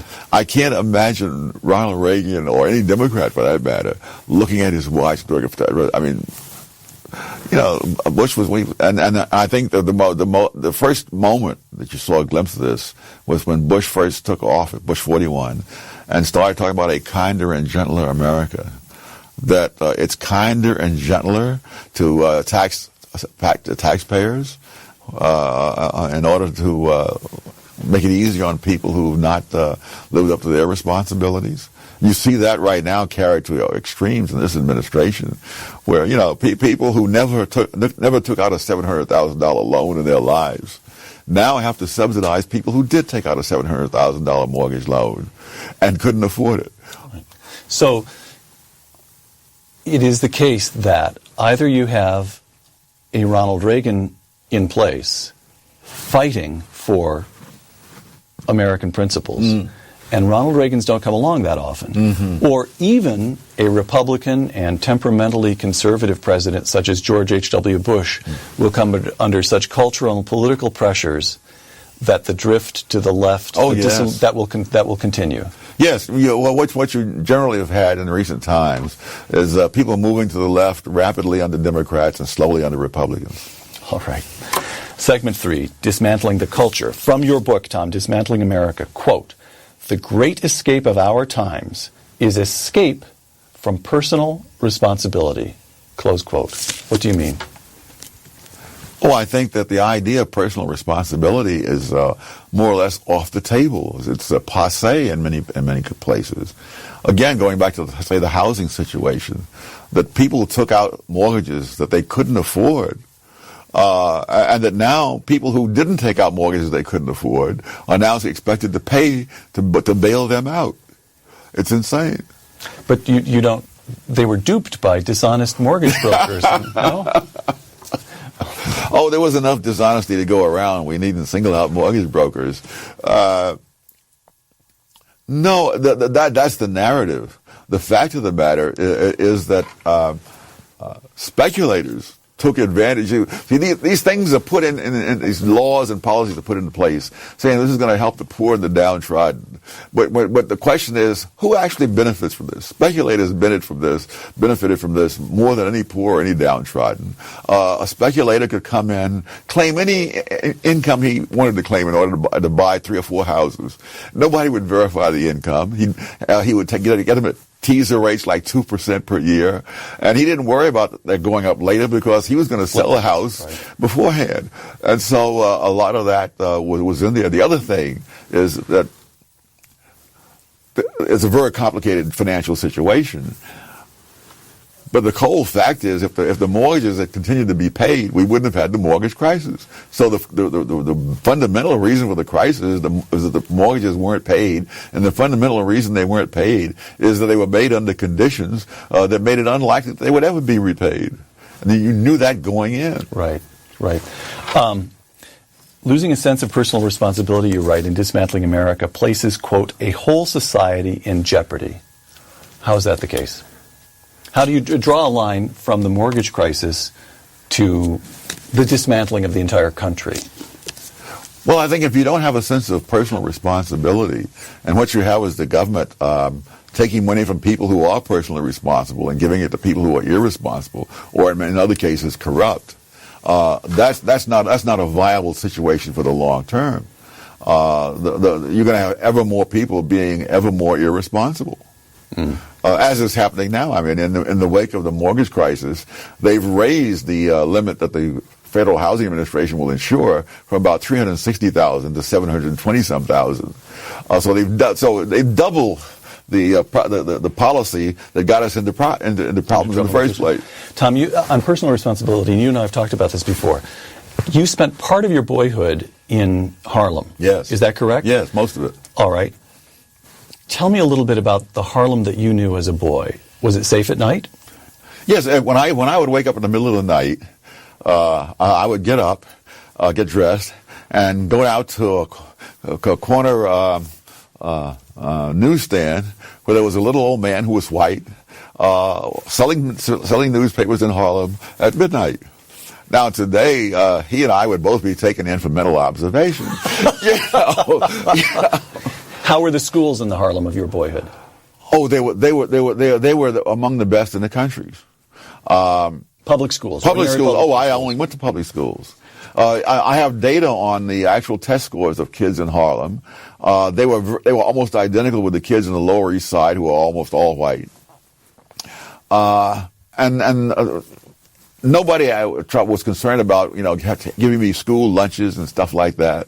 They didn't ask me whether my home was broken or not. They just told me what I was supposed to do, and they made damn sure I did it. Do your homework, get your assignments in. That's it. Tom, what happened between the Harlem of your boyhood, which would be what, late 40s to the mid 50s or so? 40s. I went my first school I attended in Harlem was 1939. Oh, real? All right. So you grew up you were there during the Second World War. Oh, yes. All right. So take me from the Harlem of your boyhood in this theme of personal responsibility to the Harlem of the 70s and 80s. Oh, there you got the teachers became social workers, social theorists. They became propagandists for all kinds of new fads. And I guess the test was whether they made the teachers feel like it was exciting and it made the students feel good about themselves. Of course, they end up not with no education that's worth talking about. And what about the crime rates? Oh my goodness, the crime rates are much lower. I gave a talk. Much lower when you were a boy, but yes. So what do you attribute the rise in crime? Oh, the rise in the idea that we have to look for the root causes of crime rather than put the bad guys in jail. All right. So there's the dissolution of the sense of personal responsibility that the teacher is to teach, the child is to do his homework, criminals are to be picked up and put in jail. Yes. Now, Harlem today is pretty safe. It has enjoyed the increase in safety or the drop in crime rates associated with the rest of New York that began under Rudy Giuliani. The Harlem economy is pretty robust. And Harlem is now home to some 24 charter schools. So what I'm trying to do, Tom, is cheer you up. I'm trying to... Well, I need it. I'm trying to point to evidence of the possibility of renewal, of rebirth. And that to suggest I never denied that there was possibility for renewal and rebirth. So I haven't said it. In fact, even in my book, I say the one good thing is that nothing is inevitable until it happens. But I also point out that there were periods of improvement as the Roman Empire moved toward its last days. Right. All right. Segment 4: Dismantling Self-Government. Again, Tom, from Dismantling America. Quote: Nothing so epitomizes President Obama's contempt for American values and traditions as ramming two bills, the stimulus package and the health care bill, this would be, through Congress in his first year, each bill more than 1,000 pages long, too fast for either to be read, much less discussed. Close quote. Stimulus package, the health care bill, actually, I looked this up, came to more than 2,000 pages. Yes. On the other hand, the American people elected Barack Obama. They gave him big Democratic majorities in both the House and the Senate. Why shouldn't Barack Obama and his Democratic allies enact whatever they want as they want? Oh, whatever they want is one thing. As they want is something else. As they want means circumventing the whole political system of the country that's meant to safeguard, a self-governing country. If you never learn what kind of laws are being passed, then you've lost a great deal of your ability to influence what happens to the people who rule. I mean, the thing that this whole business with rushing these bills through, it reminds me. The only thing I can find in parallel in history is the Norman conquerors who would publish their laws in England in French for an English-speaking nation. Dismantling America once again. What are the Beltway politicians buying with all the hundreds of billions of dollars they are spending? They are buying what politicians are most interested in, power. Explain that notion. There are things that the government is authorized to do under the Constitution and other things that they're not authorized to do. But by simply spending a vast amount of money, you acquire the right to do them. For example, you can fire the head of General Motors simply because you spent all that money rescuing General Motors. There are all kinds of programs that the federal government imposes on the states, which they have no authority to do, but they impose them because they make the receipt of federal money contingent on doing what they tell you in Washington. And so the powers that were set out in the Constitution and limited become expanded by this process. Now, I mentioned that we've had some questions for you submitted from people who follow the show on Twitter and Facebook. Here's one from a fellow called Albert Fuchs on Facebook. And he points, I'll paraphrase because it's a little bit long here. Milton Friedman said, a major reason for the growth of government is that special interests are concentrated, but the general interest is diffuse. And Tocqueville warned that American democracy would be in danger when the public learned it could use the ballot box to vote itself money. Yeah. Now, both of these get at what you were talking about just a moment ago. But both of these are structural points. It has been the case since the Constitution was enacted that special interests are concentrated and the general interest is diffuse, or that politicians could in effect purchase votes. Yes. Why do we have the problem now?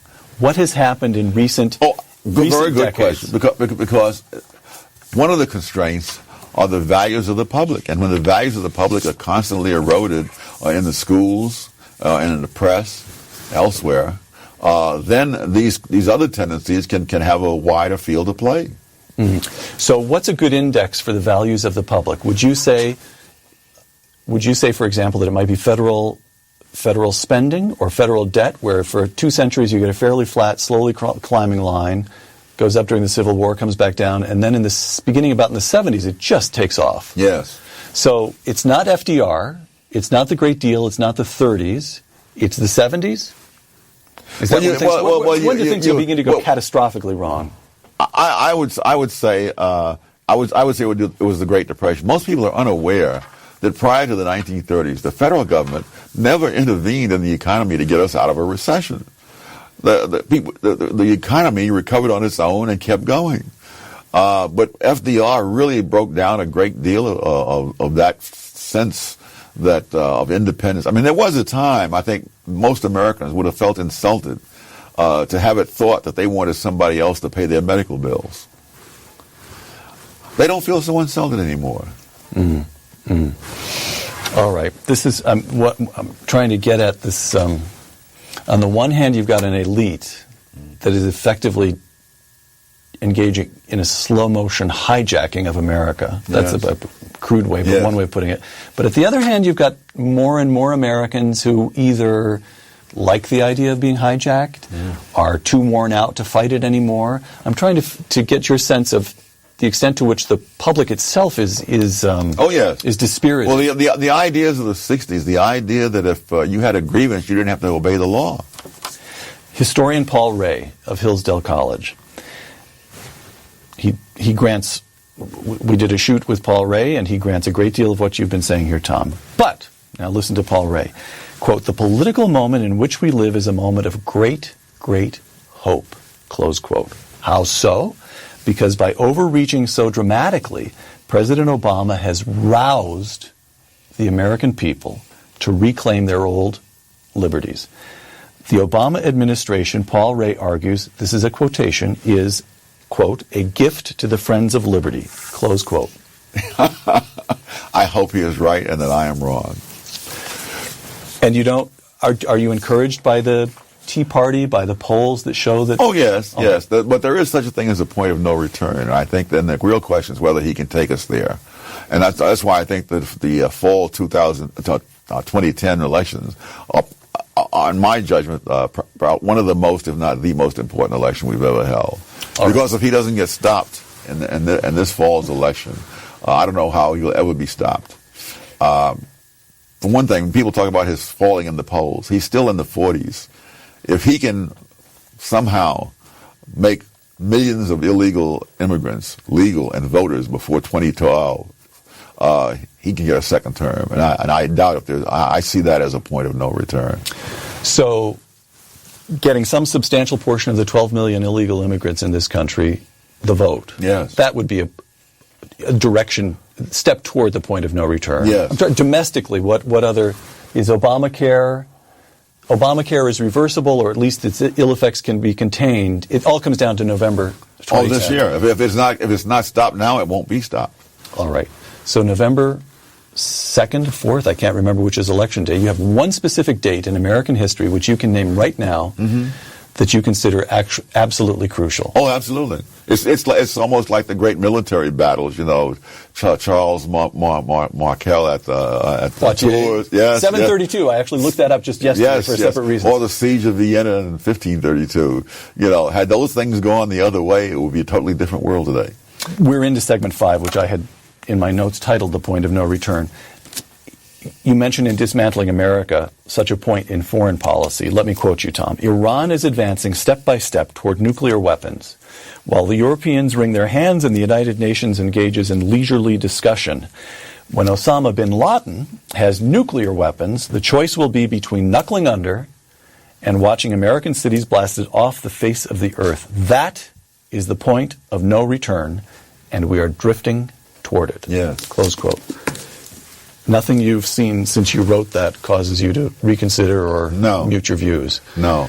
I was appalled earlier this year when I think it was Gates or someone else in the Pentagon leaked the fact that there were no contingency military plans for stopping Iran from getting nuclear weapons.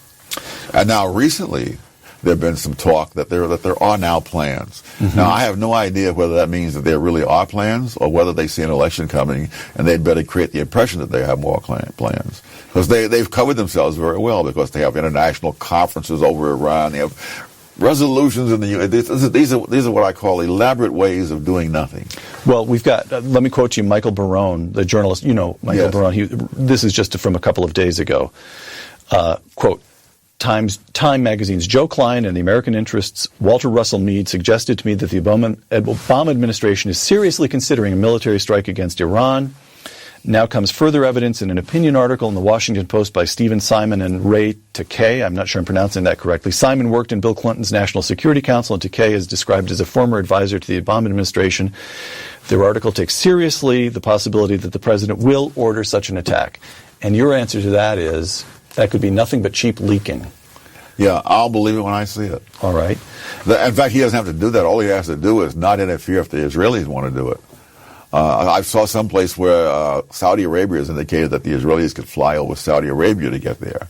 And it's ironic that they would have to go around Iraq and fly over Saudi Arabia because the American planes patrol Iraq and presumably would shoot down the Israeli planes on their way to Iran. Let me ask you this. Do you consider it then the duty of the President of the United States to prevent Iran from gaining nuclear? Absolutely. That's clear to you. Absolutely. I don't know what earthly chance we have or the Western world has once Iran has those weapons.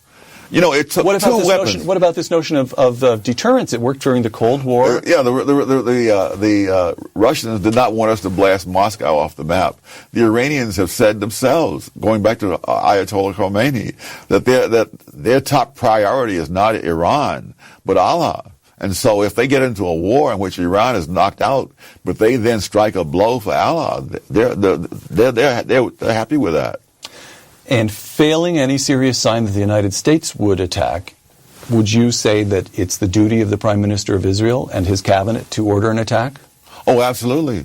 But they think of how pathetic this is, that the fate of the United States of America would be in the hands of a country smaller than Lake Michigan. One final time from Dismantling America. To follow Rome, one of the greatest civilizations of all time, as it degenerated and fractured, is especially painful in view of the parallels to what is happening in America in our own times. Close quote. Yeah.